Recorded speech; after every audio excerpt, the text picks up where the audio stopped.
A thin old African man stepped through the glass doors, his sandals worn, his shirt faded from years of sun and struggle. He moved slowly, gripping a wooden stick, his eyes calm, but tired. The room barely noticed him. Behind the counter, a receptionist glanced up, then back down, already uninterested. No greeting. No respect.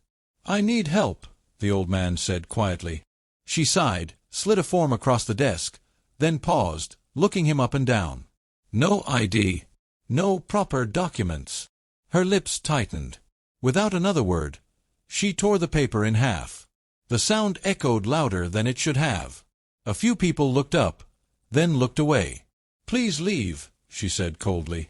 And then, the doors burst open. Heavy footsteps filled the room.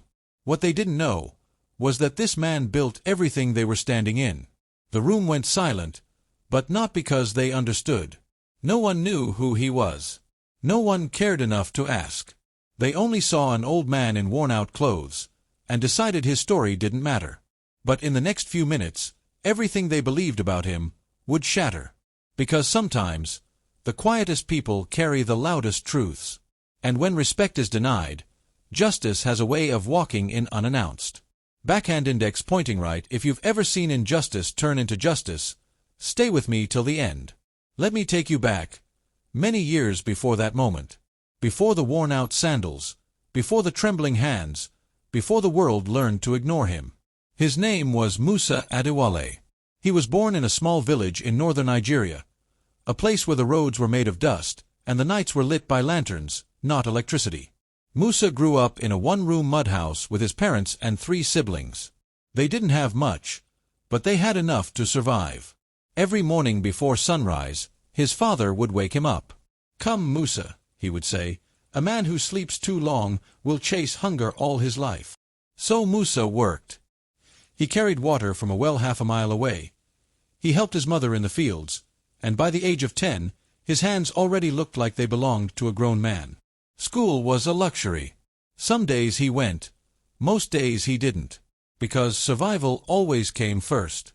Years passed, and Musa became known in the village for one thing: his hands. He could fix anything: broken chairs, cracked doors, farming tools, even things others had already given up on. And then there was the stick. The wooden walking stick he carried now was not just a stick. He had carved it himself, over 20 years ago. Every curve, every line, every detail, cut slowly by hand under the shade of an old baobab tree. At the top of the stick was a small carved bird. His wife, Amina, used to love that bird. "Why a bird?" she once asked him, smiling. Musa had laughed softly. "Because no matter how far life pushes us, a bird always finds its way home." Amina. She was his strength. Through hunger, through struggle, through every failed harvest and every small victory, she stood beside him. But life is not always kind to those who deserve it most. Years ago, illness came quietly. And just like that, she was gone. Since then, Musa carried 2 things with him everywhere: his silence, and that wooden stick. Because it was the last thing he made, while she was still there to see it.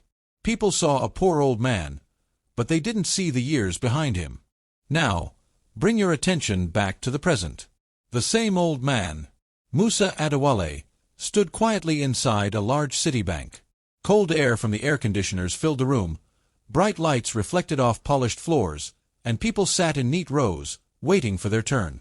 Some scrolled through their phones, others whispered impatiently, but almost everyone wore clean clothes, expensive watches, and the look of people who expected to be served. Musa didn't fit in.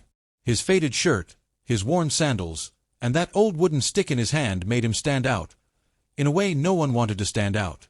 He walked slowly to the reception desk, each step careful, measured. "I need help," he said, his voice calm but tired. The receptionist didn't even look at him at first. Her fingers kept tapping on the keyboard, long painted nails clicking loudly. "Fill the form," she said, sliding a paper across the counter without lifting her eyes. Musa picked it up. He stared at the paper for a moment, then reached into his pocket for a pen. His hands trembled slightly, not from fear, but from age. He filled what he could. Name: Musa Adewale. Purpose: withdrawal. When he pushed the form back, the receptionist finally looked at him. Her eyes scanned him from head to toe. The pause said everything. "Where is your ID?" she asked. Musa shook his head gently. "I don't have it with me." Her expression changed instantly. "No ID, no transaction." "I have my account number," Musa replied softly. "I remember it." "That's not enough," she said, leaning back in her chair. "We need proper identification." A few people in the waiting area glanced over, then quickly looked away. "I came a long way," Musa said quietly. "My legs are not strong. I just need to withdraw my money." The receptionist sighed, loud enough for others to hear. "Then you should have come prepared," she snapped. "Go home. Bring your documents. Come back later." Later. As if time was something he had plenty of. Musa stood there for a moment, his hand resting on the wooden stick. "I cannot go back today," he said. "It's far." "Then that's not my problem," she replied coldly. "Next." The word hit harder than it should have. Like he wasn't even a person, just something to move aside. A man in a suit stepped forward, taking Musa's place without hesitation. Musa didn't argue, didn't raise his voice, didn't complain. He simply stepped aside, walked slowly to the corner of the waiting area, and sat down on a hard plastic chair. His breathing was steady, but heavy. Around him, life continued as if nothing had happened. People laughed, phones rang, numbers were called. But Musa sat quietly, hands resting on his carved stick. And after a long silence, he whispered to himself, "I just need help." Not everyone in that room looked away. From the far corner, near the glass doors, a young man had been watching everything. His name was Kofi Mensah. He wasn't a customer. He wasn't important. He was just a cleaner, wearing a simple uniform, holding a mop in one hand, doing a job most people didn't even notice. But he noticed Musa. He had seen the way the receptionist spoke to him, the way people avoided eye contact, the way the old man walked, slowly, carefully, like every step cost him something. Kofi put his mop aside. He walked quietly to the water dispenser, filled a small paper cup, and then made his way toward Musa. "Sir," he said gently. Musa looked up. Kofi held out the water. "For you." For a second, Musa just stared at him, not because of the water, but because someone had finally seen him. "Thank you, my son," he said softly. Kofi nodded, then glanced around, lowering his voice. "Are you okay?" Musa gave a small smile. "I will be." Kofi hesitated, then pulled a chair closer and sat beside him for a moment. "My mother taught me something," he said quietly. "She said, never ignore an elder in need." Musa's eyes softened. In a room full of people, one stranger had chosen kindness. And sometimes, that is all it takes to remind someone, they still matter. Time passed. 10 minutes, then 20. Names were being called one after another. People who had arrived after Musa walked straight to the counter, smiled, showed their documents, and were served without delay. Musa watched quietly. His hands rested on the wooden stick, fingers gently gripping the carved bird on top. Kofi stood at a distance, pretending to clean, but his eyes kept returning to the old man. Then suddenly, "Number 47, the receptionist called out. That was Musa's number. He slowly pushed himself up, leaning on his stick, and walked back to the counter. "I believe that is me," he said softly. The receptionist glanced at her screen, then at him. Her face hardened. "You again," she said, irritation clear in her voice. "I told you, no ID, no service." "But you called my number," Musa replied calmly. She let out a short laugh, the kind that carried no kindness. "Must be a mistake." She reached for the form he had filled earlier, looked at it for barely a second, and then she tore it in half. The sound cut through the room. Then again, into smaller pieces, and dropped them into the trash. Right in front of him, a few people looked up. A man in a suit frowned. A woman shifted uncomfortably in her seat. But no one said a word. No one stepped forward. No one helped. The room fell into a strange, heavy silence, the kind that comes when something wrong happens, and everyone pretends not to see it. Musa stood there, unmoving. His eyes didn't show anger, not even surprise, just quiet understanding. Slowly, he turned away from the counter, walked back to his chair, and sat down again. Kofi took a step forward, but stopped. Musa placed both hands on his stick, looked down, and spoke softly. "I will wait." The silence lingered, heavy and uncomfortable. Musa sat still, eyes lowered, his fingers tracing the carved bird on his walking stick. Then his phone rang. An old phone, simple, the kind with buttons. The sound was soft, but in that quiet room, it felt louder than it should. Musa answered slowly. "Hello." A voice spoke from the other end. Deep, urgent. "Baba, where are you?" Musa paused. "I am at the Citibank," he replied calmly. "I came to withdraw money, but they are busy." There was a sudden shift in the voice. "You're still there?" "Yes." A brief silence. "Don't move."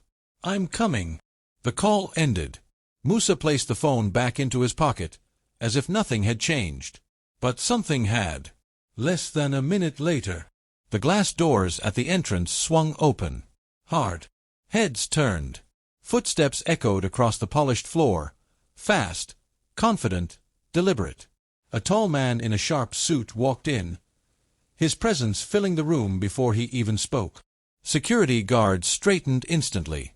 Staff members stood up. "Sir," one of them said quickly. The receptionist's posture changed in a second, her voice suddenly polite, controlled. "Good afternoon, sir." But the man didn't respond. He didn't slow down. His eyes scanned the room, searching. Every step he took built tension, until finally his gaze stopped, locked on the old man, sitting quietly in the corner, holding a wooden stick. And without hesitation, he started walking straight toward him. The man in the suit stopped in front of Musa. For a moment, the entire bank held its breath. Then he lowered himself. Right there, in the middle of the polished floor, he knelt. "Baba," he said softly, respect filling his voice. "Why didn't you call me?" A ripple moved through the room. People leaned forward, confused, shocked. Musa looked at him, calm as ever. "I didn't want to disturb you," he replied. The man stood up slowly, then turned toward the counter. His face changed. Not loud, not angry, just controlled, dangerously calm. He pointed toward Musa. "This man," he said, his voice clear enough for everyone to hear, "is the one who built this place." Silence. The receptionist froze. Her lips parted, but no words came out. Murmurs spread across the room. Confusion. Shock. Disbelief. The man continued. "He is the founder of this bank. Every wall you see, every chair you sit on, exists because of him." The air shifted. In a single moment, the poor old man in worn sandals became the most important person in the room, and the same people who ignored him could no longer look him in the eye. The room stayed silent, but this time it wasn't ignorance. It was shame. Musa slowly stood up, leaning on his wooden stick, his voice calm but firm. "You didn't need to know who I was," he said, looking toward the counter. "I was just a man, asking for help." His words were not loud, but they carried weight that filled the entire room. The man in the suit turned to the receptionist, his expression cold. "From today, things will change," he said, "because no one should be treated like this." The receptionist lowered her head, unable to speak. Then Musa turned, his eyes finding Kofi. The young cleaner stood frozen. "You," Musa said gently. "You saw me when others didn't." Kofi stepped forward slowly. "Come see me tomorrow," Musa continued. "There is a better place for a man who understands respect." Kofi's eyes filled with emotion. Musa gave a small nod, then looked around the room one last time. "Respect is not for the rich," he said softly. "It is for the human." He turned and walked toward the door. And as the silence followed him out, one truth remained in every heart. Because every African story carries a lesson, and this one will stay with you.